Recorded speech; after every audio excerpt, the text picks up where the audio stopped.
Donald Blom. His name creeped into Minnesota households through newscasts when he was arrested and charged for the abduction and murder of Katie Poirer in 1999. He took her from a gas station off I-35 in Moose Lake, Minnesota.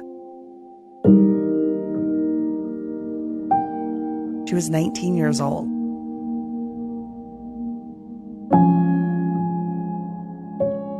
Investigators discovered remnants of her teeth in a burn pit on his property, located not far away. That crime certainly didn't begin his decades-long crime spree. It actually ended it.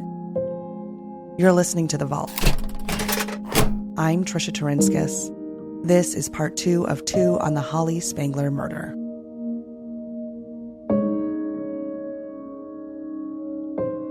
Before we move forward, I just want to address something. In part 1 of this series, my Minnesota accent got the best of me, and I referred to Donald Blom as Donald Blom. Moving forward, I'll do my best to keep that accent out of the way. Blom's known acts of sexual violence against young women began in 1975, when he kidnapped and sexually assaulted a 14-year-old girl. He locked her in his trunk. He gagged her and raped her. But she escaped and was able to flag down police. Blom was convicted for that crime, yet was free 3 years later to commit a similar crime. In the years that followed, he continually preyed on young women. He utilized different names and different looks. He was able to recreate himself after each conviction, seemingly flying under the radar.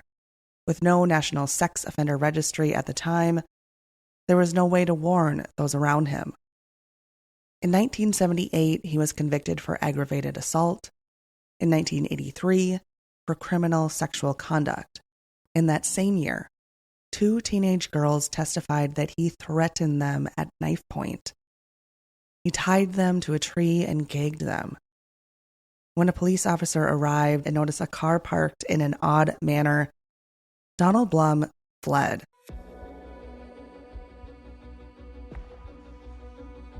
Despite dyeing his hair and trying to evade police, he was eventually arrested and convicted. And in 1993, when Holly Spangler was killed, he was living in Bloomington under the name Donald Pence.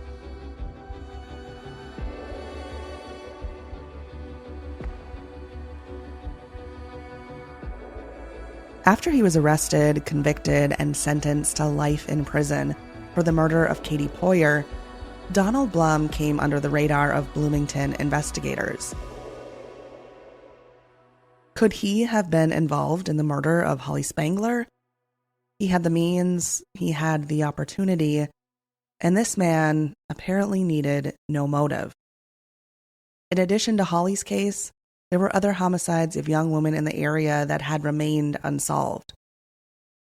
Donald Blom was interviewed by Bloomington investigators over the years. He toyed with them, but never confessed. Then, in 2006, while serving out his life sentence in a Pennsylvania prison, detectives thought they were finally close to obtaining a confession that he had, in fact, killed Holly. He wrote a letter to Bloomington investigators with the words, "It is time to talk." The department took it seriously. Detectives flew down to Pennsylvania. In exchange for talking, Donald Blom wanted to be transferred from Pennsylvania to a prison closer to family in Minnesota. Bloomington police agreed to the terms. They flew down to Pennsylvania. They were so close. Yet after 3 days of questioning, Donald Blom refused to confess. He was known to be manipulative, and this charade proved it. Investigators left with nothing.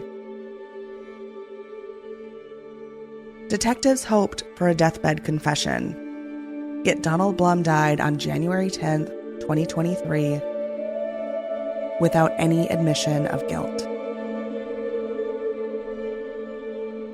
I asked Detective Boomer about Donald Blom and how she sees him in this case. I'm trying not to focus on any one person, but Donald hasn't been ruled out. She does, though, want to understand why investigators honed in on Blom. He's still a person of interest just because he was named so many times. And we're not excluding anybody at the time because we can't rule him out. Detective Jones O'Brien really focused on him, and she had strong feelings. That's what I have to find out is what was tying him so much to this case. At this point, the answers investigators throughout the years have sought could be found in microscopic DNA samples hidden on Holly's clothing, sealed away in the building that houses the Bloomington Police Department, only able to be extracted through MVAC technology. As we stated in the first part of this series, MVAC technology is essentially a new tool that uses wet vacuum technology to extract very small samples of DNA from porous surfaces like clothing. This is a new technology. It wasn't around in 1993. It allows scientists to collect DNA samples that weren't previously accessible. It's a game changer. Or at least, it could be. Time, in this case, will tell. But Detective Boomer hopes that time will come, sooner than later. Before she retires, she wants to wrap up this case, put an end to the mystery, and give peace to Holly Spangler's family and friends. I have about 3 to 3.5 years left in my career, so one thing we can always say in cold cases, whenever you reopen one, you want to, if you can't bring it to a conclusion, at least move it forward for the next investigator to pick up. If you know anything about this case, please reach out to the Bloomington Police Department. I'm Trisha Taurinskas. The Vault's editor is Jeremy Fugelberg. The Vault is a Forum Communications podcast. All stories can be found online at inforum.com/thevault. To support our work, subscribe to The Vault and gain access to documents and images related to the cases we cover. If you like our work at The Vault, let us know. Leave a review in Apple Podcasts. And if there's a case you want covered, let us know in the reviews. Thank you for listening.